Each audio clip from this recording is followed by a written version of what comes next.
got Alex and Naima both a session today, and we'll be starting off this unit, which is the optional unit in your course, which is project management. You'll be able to see my screen is three things. One, obviously, we'll go through the PowerPoint presentation, which covers the learning outcome one. I've also parallelly opened up the assignment brief and also the specification. My request to you would be if you mute yourself on your side unless you're asking me questions, and you can do that by when you see the circle on the top, and on the circle, there is a mute button. If you just mute yourself, then you'll be able to, I won't hear any background noise or background talk and on your side. And obviously, it'll be clear for everyone to go through the session. Are you able to see my screen? Yes. Great. And then when it comes to, obviously, you're able to hear me clearly as well? Yeah, it's better. Good stuff. Now, this particular unit, project management is one of the, optional units that we look at in this particular qualification at level 7. And then the reason for looking at this particular unit is because when we look at management roles in particular, and when we look at senior roles, mid-management to senior management roles, we are always, as individuals working on small projects or, small tasks, which are considered projects. Because at some stage you have to imagine that you are working within a responsible area wherein either you have a team responsibility or you have some supervision or supervisory responsibility to be able to manage yourself and a few members of your team. And when you look at that, what tends to happen is that we need to be able to work, on some of these projects or some of these tasks or small, responsibilities which are time bound. And we work on them, on a basis like they are like small mini projects. So in this particular case, what we tend to do is when we look at this particular unit, the unit will give you a very good understanding of how you manage tasks, how you manage multitasking, and at some stage, how you are able to work on small projects which are given and then deliver them to make sure they meet the aims and objectives or guidelines set by the management. In terms of give me 1 second. In terms of the credits for this unit, it is about 15 credits. This is one of the most important units in the level 7 course because most universities, when you look at progression arrangements, will have some sort of a unit which will give you a full exemption because you've covered this at your level 7 when you're doing the qualification. And the basic essence of this particular unit is that it helps you kind of understand how to break large tasks or responsibilities given, when you work on, time-bound, I'm not going to try and use the word project again, but time-bound responsibilities which have a start, a middle, and an end. So you will, using this unit, understand how to treat them as projects and how to work on these projects so that you have a start, you are able to manage them, you are able to monitor the, workings of your team and your, teammates in the project. And at the same time, if there are any issues or any major concerns which arise, then there is a structure within the team which is able to address these issues, and then you implement that change and then bring that particular job or the responsibility given to a successful closure. Now, in this unit, there are 5 learning outcomes, as you can see on the specification sheet here. These 5 learning outcomes we'll try and cover, obviously in 5 different sessions. Today, what we are looking at basically doing is looking at the first learning outcome, which is to understand how projects are created. What is the feasibility? How do we look at the feasibility of the projects?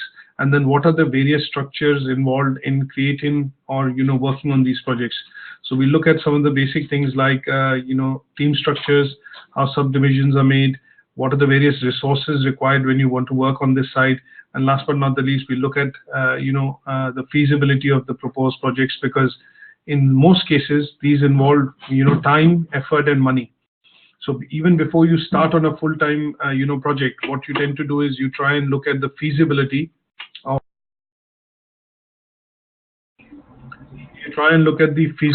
these projects first, to at some stage find out that these are workable, these are achievable, rather than get into the workings and at a later stage you have to abandon the project. A case in point, an example that I will give you, which will also relate to the assignment, would be the fact that in the assignment brief there is a scenario that as an office manager have been asked to do a role that you are working as an office manager, and within this particular role you've been given the responsibility to look at moving your company offices from London area to Banbury, Oxfordshire, and this is primarily being done to look at reduction of overhead costs which are primarily related to the infrastructure. So before you start moving the office, you have to look at understanding what will be involved, what are the risks involved, who are the persons who are going to be working in this key office, and last but not the least, will this project be successfully completed, and how much time, effort in terms of money, will be required for this relocation to happen.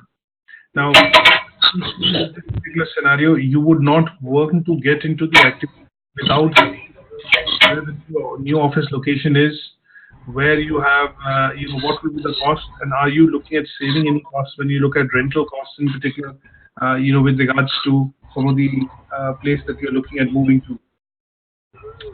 Now, Alex, just to be sure, is there a background noise that you're in? Alex? No, I can hear you. So that's the reason. No noise. And Naima, is everything okay at your end? There's some background noise that I can hear. I find difficult. Right. And my suggestion is if you turn down the volume of your microphone slightly so that there is no echo. Yeah, there is a noise. Just decrease the volume slightly on your side. And the other bit I can do is, if you're hearing some background noise, then what I can do is I can mute everybody else. So if you want to ask me any questions,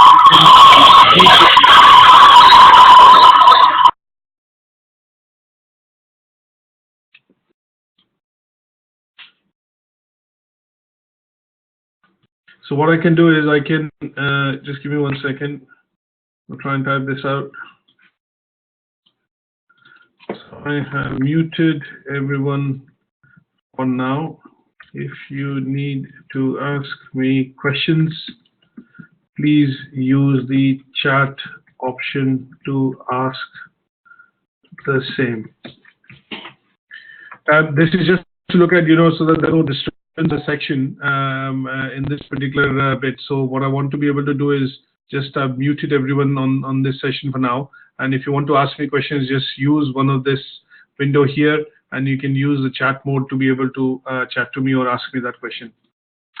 So what I will do for now is obviously what we will do for now is basically look at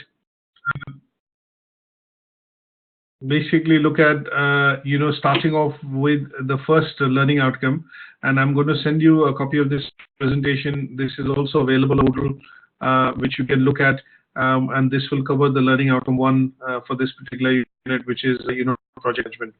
I will also send you a copy of the assignment brief. It's all on Moodle in any case, but along with that presentation, you'll just have it handy with you when you're going through the slides. Now, I need a bit of interaction in any case, so I'll have to unmute you, but let's see. All right. How do you define project? What do you think is the definition of the word project?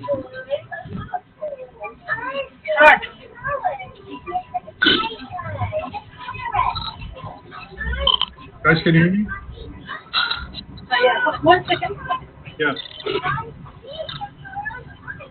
Alex, what do you think is a project? How do you define the word project? Now, there is a bit much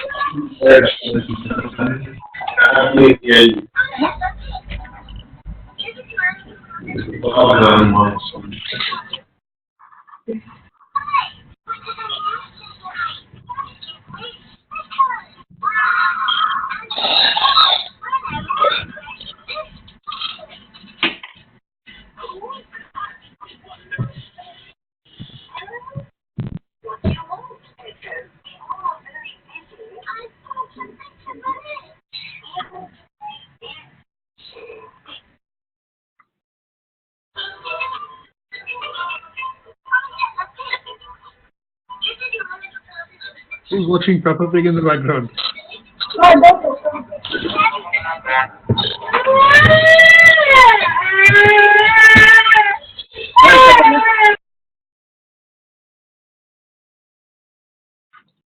Okay, I think what I'll do is I'll roll with the presentation for now, and then if you have any questions, then you can ask me, using the chat mode, if that's okay. See, before we start this, I think it's important for us to look at the definition of the word project. And when you look at the definition of the word project, it basically means a series of activities that we have to do in a coordinated fashion to be able to, achieve a certain aim or objective which has been set. The word project is project and project management is used quite often now in modern day times, because most activities which people have been asked to do within the organizations or businesses tend to be like small projects or, small mini activities. And because they need to be leading to a meaningful solution, the word project management becomes, important, is because most of these activities lead to some achievement of objectives in terms of, when you look at businesses or organization. And an example that I would give you here would be that if you're, say, for example, going to a birthday party, now that itself is a small mini event wherein you're attending or organizing that party, and you're looking at sending out invites, to various, friends of your, son or daughter. And then at some stage, you're also looking at planning the party altogether at your house or maybe outside. And that would have a lot of elements which will come in terms of, things like catering. It'll also involve things like, after gifts that you have to give away, maybe the cake cutting. And then you're also looking at some stage, maybe ensuring that anybody or, anybody who's able to attend has directions, is able to reach on time, and has a good time as far as, attending that particular event.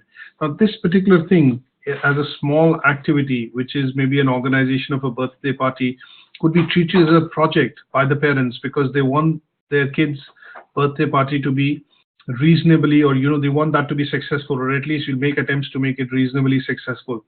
Now, if I have to break this down into a process, what will typically happen is you'll start off with something called initiation. At some stage, you know that there is a date which is coming up, and that is the date on which you have your son's or your daughter's birthday. And that date will kind of will act as a trigger, and that trigger will mean essentially you start the process of looking at planning this birthday party or this event.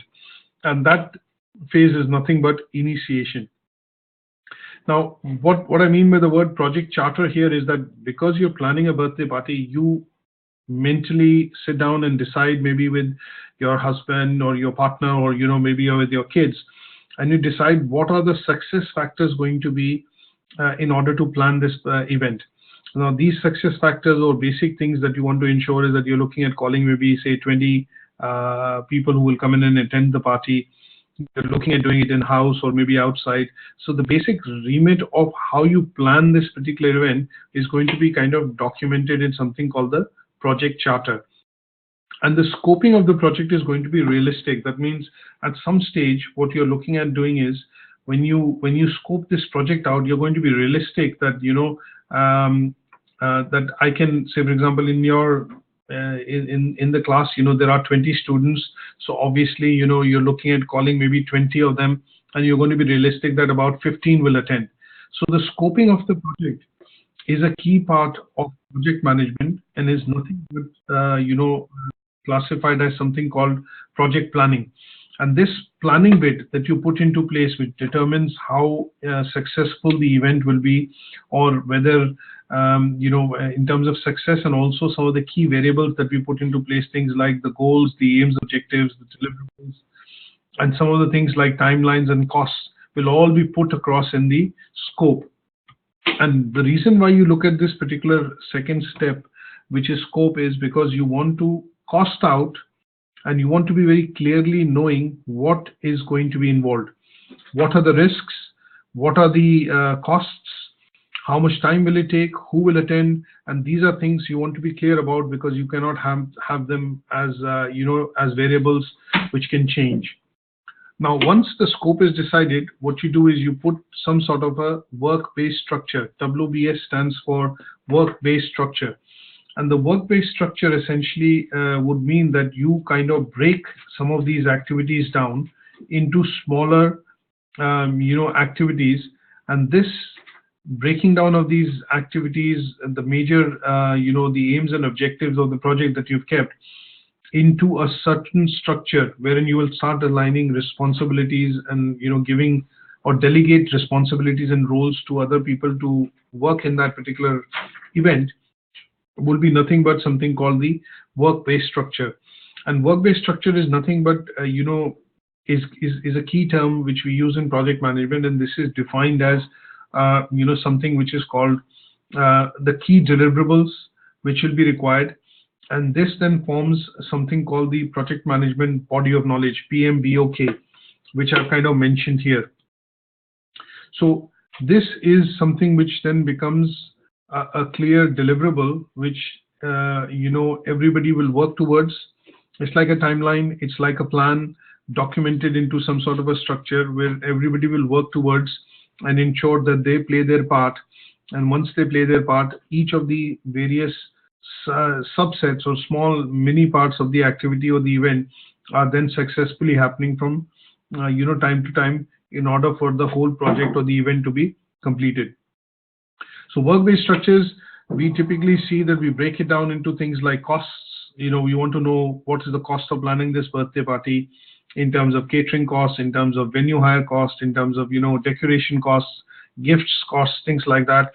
You look at timelines, that because the birthday, say for example, is on the 1st of August, you're looking at a timeline wherein how many days before that date you will have to order the birthday cake or a dress, and those kind of things will come across and define time. And then what are the resources that you require? Some of these resources could be physical, some of these resources will be financial, some of these resources will be infrastructure, some of them will be technical. So what we have to look at is, at some stage, the work-based structure, when you look at it, it is a structure or a diagram which consists of things like things and variables which affect the completion of this particular event, which is the birthday party that we're discussing. And that will be divided into variables which affect that event in terms of cost, time, and resources deployed or required for it to make it successful. And this particular bit is nothing but which consists of things like, something called the initiation. Starts off with initiation. We define scope. Once the scope is defined, the aims and objectives are known. You break them down into some sort of a structure, and these structures are called WBS, work-based structures. And work-based structures and then are finally aligned with various variables which can change the outcome of the project or outcome of this particular event. So for example, if you do not plan costs well for catering, and you've only ordered or done catering for about, say, 10 people, then you have not taken into account that with the kids, you'll also have parents who will be accompanying the kids. So if you plan for 15, that means you need to know if there is 1 or 2 parents coming in, and then you accordingly plan catering, and that will affect your cost. When you look at catering for that many people, it is also related to time, because it will involve time in terms of serving, the gifts, the packaging, and other things. So in a nutshell, when we look at a plan, when we look at starting off a project, we look at these basic set of activities which need to be planned to make a particular project, successful. Now let's look at some of these things, in a bit more detail, and understand the terminology, around project management. Now, one of the key things that we've discussed right now is we started off with something called how do we define project, how project is initiated, and what is the process or the plan overall in terms of the project management. Some of the subsections that we look at is when we look at initiation. Initiation is primarily done because before you start the process of initiation, you look at the feasibility of the project. And feasibility is nothing but trying to understand whether this is something which is possible or not. Even after putting in time, effort, resources, time, money, and resources, will this project be feasible? And feasibility is always done if to understand how to understand the hows and the whys before you undertake the project. So that most of these things are clearly documented and are clearly available at your end, so that you are able to kind of you are able to kind of then join, and obviously you're able to kind of then start this, and you clearly know that this is going to be successful. And when we look at feasibility, we look at three different areas of the project feasibility. We look at technical feasibility, we look at the operational aspect, and we also look at economic aspect. So technical aspect is the fact which is related to things like technology, things like, for example, infrastructure and equipment, which will be required to make some of these tasks happen on time, and the delivery to meet the schedules. Operational feasibility is going to be the number of people which are going to be involved, what are their roles going to be, who is going to be the project manager, who's going to be the assistant project manager in case the project manager is not available, somebody takes that responsibility over. Key set of people which will be involved, who's the project sponsor, who's going to be the key principal sponsor who will sanction all the costs and approve all the basics of the project. And that is all nothing but operational feasibility. And at some stage, the technical and the operational feasibility links to something called economic feasibility, which is nothing but costs. So in terms of when we look at quality, in terms of deliverability, so for example, you can say the birthday event was fantastic. It was a brilliant event because everybody attended, had a ball of a time, and everybody went back home happy. Now, how was that determined? Is because these three different things worked quite well, which is technical, operational, and economical. That means the costs were appropriately looked at. There was in terms of operationability, when I say the venue was chosen which was suitable, it was central, easy to reach. And when I look at technical, the P&A system, the mic, the cake cutting, the ceremony, and the equipment which was involved in the planning of that event worked flawlessly.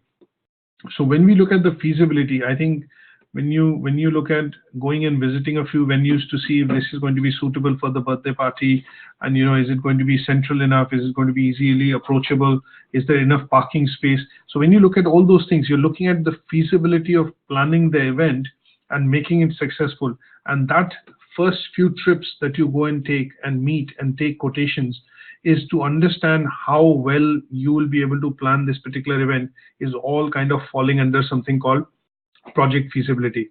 Now imagine if you're going to be embarking on something like building if you're a builder and you're looking at embarking on building something in terms of houses on a construction site. So project feasibility becomes very important, is because if you're going to be building, say, 20 houses as a developer, you need to ensure that you clearly know whether the project is viable. The viability in terms of costs is established, costs in terms of operations, people, manpower, and all those things have to be known before you even start the project. You don't want to be in a position as a developer that you run out of money or you run out of cash to be able to deploy and employ people and then complete those houses before the whole plan is done. So that is all done under the context of something called project feasibility. We've got other slides which we look at, which is to understand what is technical feasibility. And this is nothing but you're looking at the availability of appropriate technology to be able to do the project. So for example, if you're building houses, you're looking at technology, things like, you want the houses to be greener. You want the, houses in terms of technology which is required would be things like, lighting. You are looking at greenhouses, you're looking at insulation, you're looking at ways through which the developer is making the development to be much more in tune with the requirements as far as environment is concerned, as far as the requirements from customer side is concerned. And so when you look at some of the technical aspects of it, it is looking at technology, it is looking at the various variables that will help you to, at the end of the day, look at giving you an edge.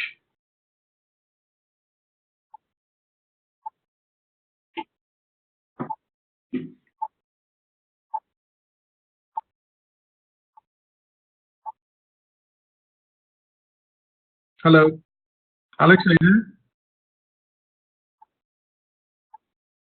Hello? Hi there.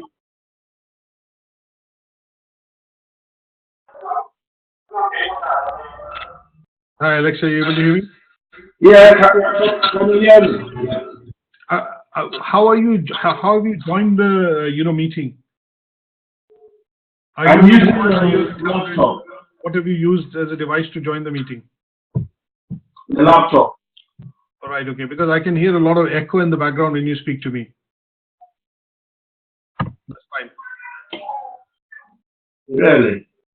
Yeah, because I think your voice, I can hear a lot of echo. Not a problem. So technical feasibility, you're looking at the equipment in particular, which could be, say, for example, you're looking at computer hardware, you're looking at some software which are required, for example, a project management software that you would probably use to make use of, to keep a tally on what all is happening within the project in terms of documentation. And that would involve, things like you're looking at the technical feasibility side of things. When we come to operational feasibility, we are looking at things which are primarily, to look at primarily the operational side of things, which is manpower in particular. And these will be, things which you will evaluate going into the project, wherein you look at, for example, employees in particular who are willing to work in the project, are willing to contribute, are willing to take up a particular role in the whole process of, the project which is going to be run. And when you get to see these typical situations, an example that I would give you here is, for example, let's look at cooperative bank. Now, in banks, what tends to happen is when they migrate or upgrade the version of softwares from, say, one version to the higher version, what you will typically see is a project management team which gets formed within the organization. And that team is then responsible to look at the migration of, these sets of processes and procedures that they have from a version which is from an older version to a new version. An example that I would give here is, for example, if you're a banking customer with Cooperative, they introduced an app on the iPhone a couple of months back, and that allows you to basically, look at the process of, what you call using banking facility on your phone. But they've been making changes from time to time, and these changes which they are making, are being upgraded in terms of the app interface, when you use it as a customer. So when you look at those changes, what is tending to happen is that you will get to see that there is a project management team which is working, and they are continuously working in the background to make the experience on the app, much better when it comes to users using those applications. And that is nothing but, operational feasibility, is because there are different people within the team who have been given different roles to look at, and they are then responsible to ensure that they have been able to deliver that task, which helps in overall improving that experience. So operational is directly related to employees, the interworking relationships that you will look at when you look at different structures within the team, who is having what responsibility, what is their commitment, and how will they be able to support the transition which is happening, is all nothing but under the operational feasibility. Now, economic feasibility, continuing with the example of the banking application, the banks are spending millions and millions of pounds in terms of creating that application, and that they have to make sure that it meets the criteria at the end of it, it meets the goal which has been set by the management. That means they should be able to have customers use mobile banking using the application, which will reduce their visits to the branches, and as a result, they will be able to maybe streamline their branch operations over a period of 2 to 5 years. And here, when they look at economic feasibility, they look at basically nothing but cost-benefit analysis, or they look at costs in particular. Type of costs, is it manpower cost? Is it cost because of time? Is it cost of software? So basic type of costs can be covered under economic feasibility, and what are the benefits these costs will basically provide in the long term is looked at under that particular purview of when we use the term economic feasibility. Costs can be of different types. As you can see, it could be type of costs, which could be cost related to time, cost related to quality, cost related to the accessibility or the software being involved. So there are different types of costs that we can define when we look at economic feasibility for a project. But just to give you an idea, there are different types, and we need to be aware of these so that at some stage when we look at the feasibility because of reasons for benefit analysis, we know that they are something which are related to economic costs.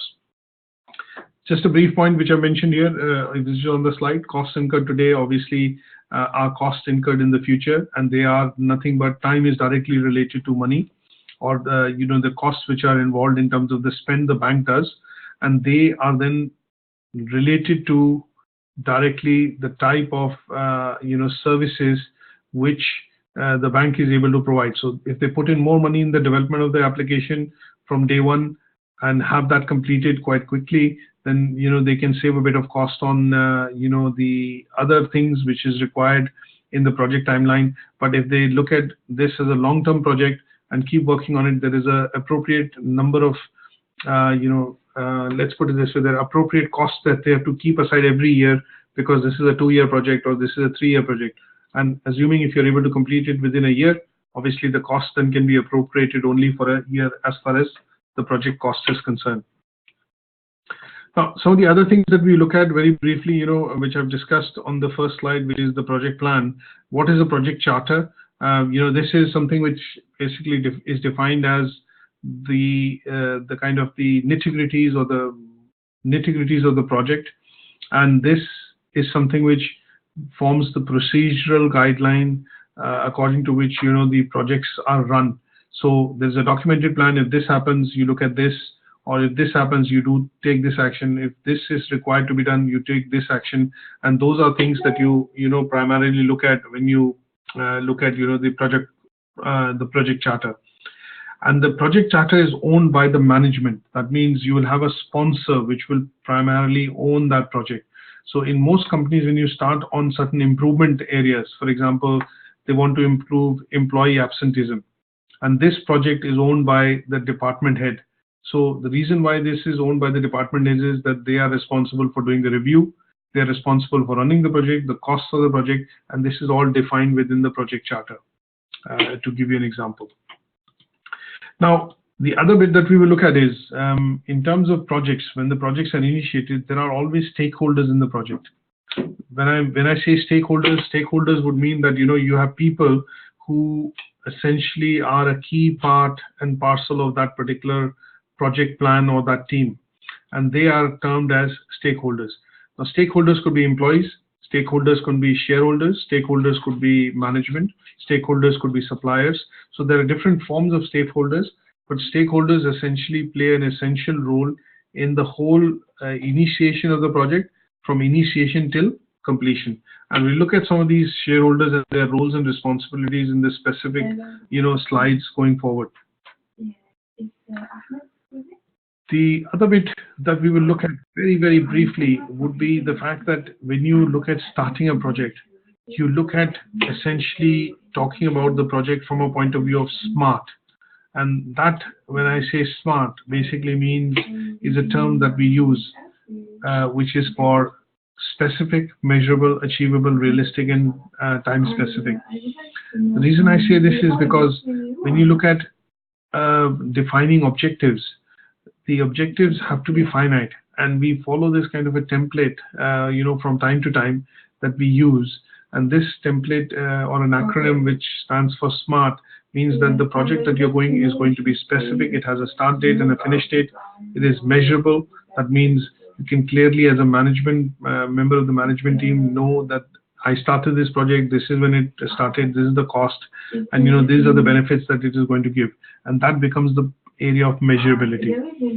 Achievable is because you want the project to be realistic, time bound, and what you have to ensure is, when you look at achievability, you have to set objectives which the employees or the staff in the project team can actually accomplish, can actually achieve within a finite time. And that is why we say it has to be achievable. Realistic is, I can't say that we are going to go to, an example is NASA is currently working on a realistic plan of putting man on Mars, and that realistic plan is 2030. So they know that they need so many years to be able to plan these things before actually man sets foot on Mars. If they say that we are going to try and put somebody on Mars in 2020, then everybody knows that this is not going to be realistic because we do not have these many things in place to make that work. So project plans are always realistic so that they are comfortable in terms of timelines, costs, and operational view when people are working within it. And the last but not the least, it is time specific. You want to put in resources, whether it's cost, effort, various type of resources, because you want at the end of it, you want a result. And if the project is open, or if it's not time specific, like NASA wants to put man on Mars by 2030.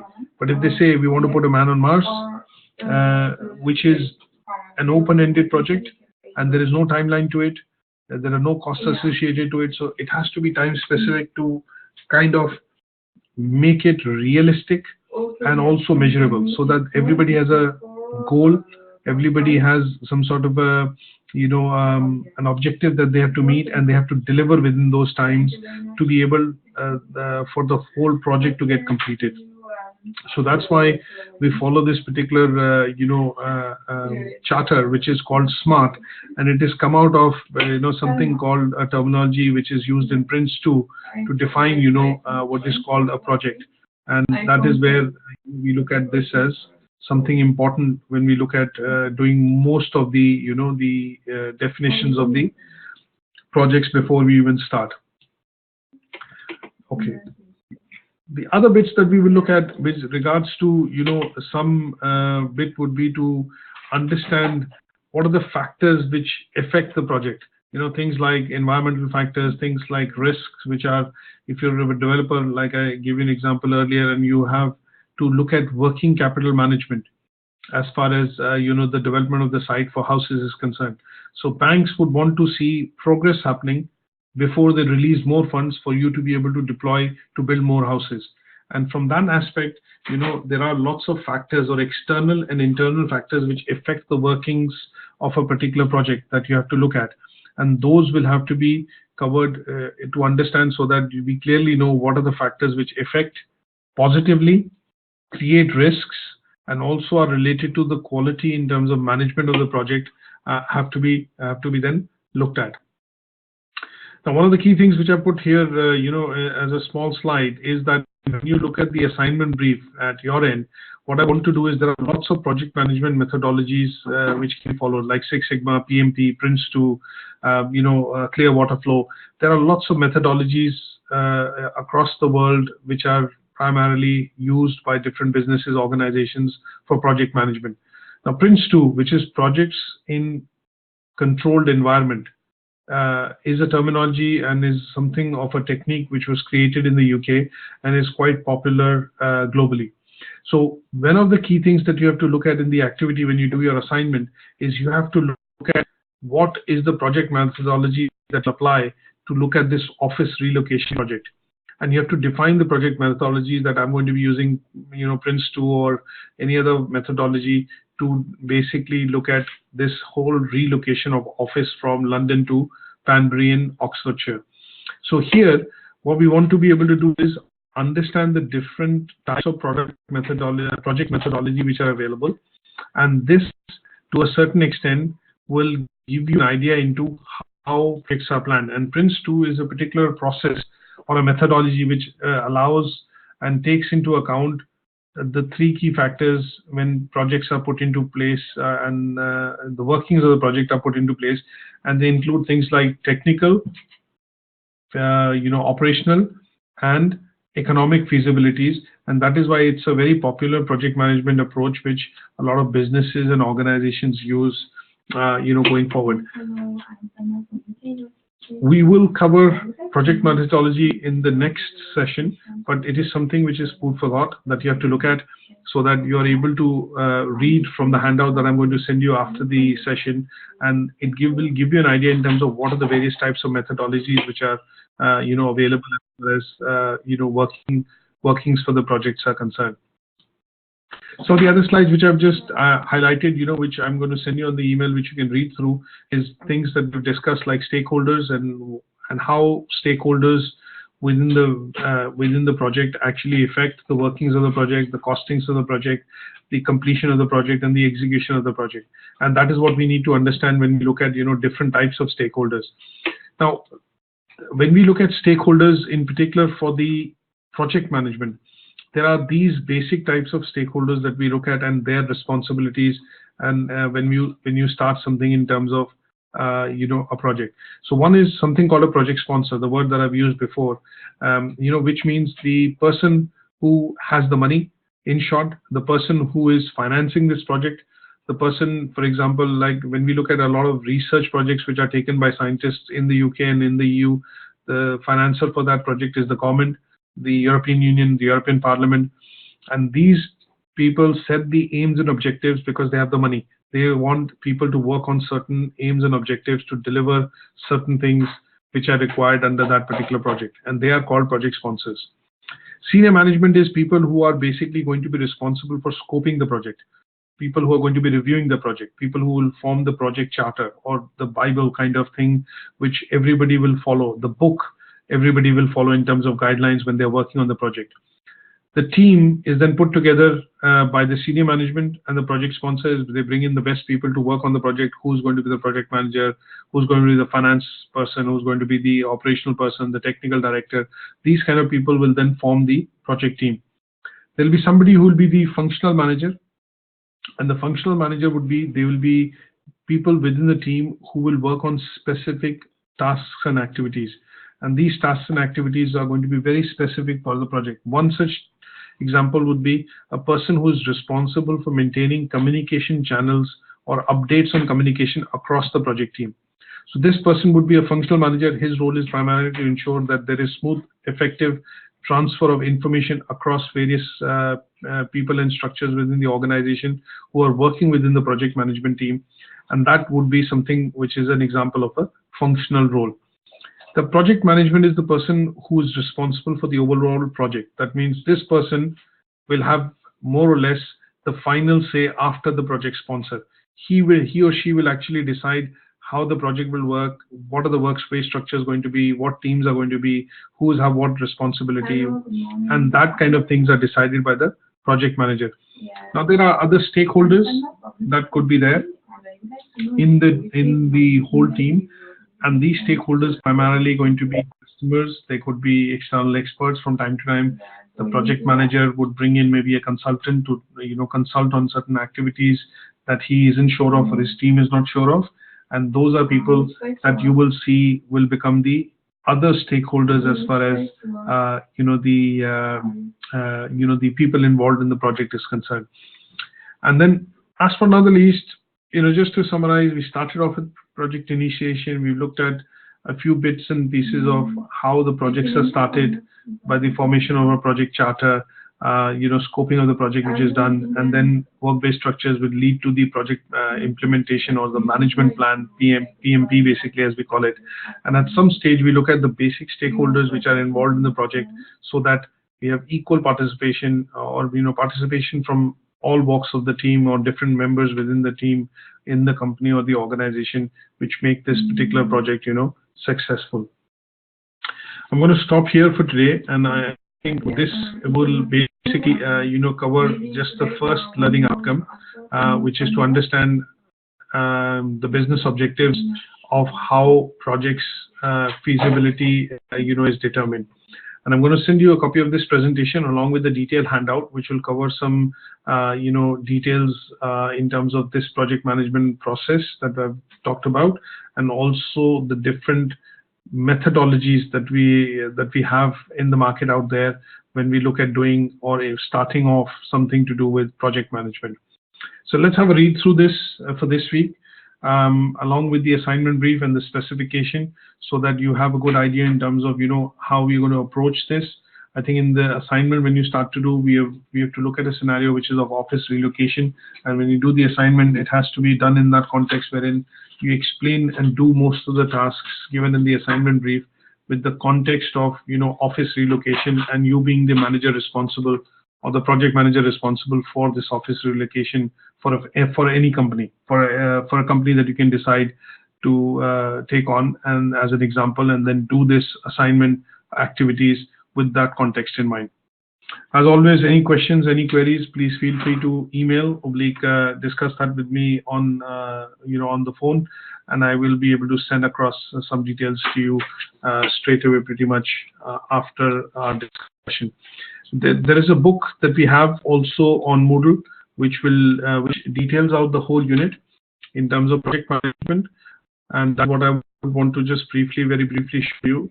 And this book is something that you can download and obviously go through. It gives you pretty much it covers pretty much most of the unit in a bit more detail, and I think I'm going to be referring to this book from time to time. It's quite an exhaustive book. As you can see, it's about 914 pages. We are not probably looking at going through the whole book over these sessions, but what I'm going to do is obviously ask you to read some pages of the book, which will help in doing the assignment at some stage when you start doing it, when you look at some of the activities for the assignment. So thanks very much for joining this session today, and I will catch up with you on the phone individually to see and obviously look at your progress.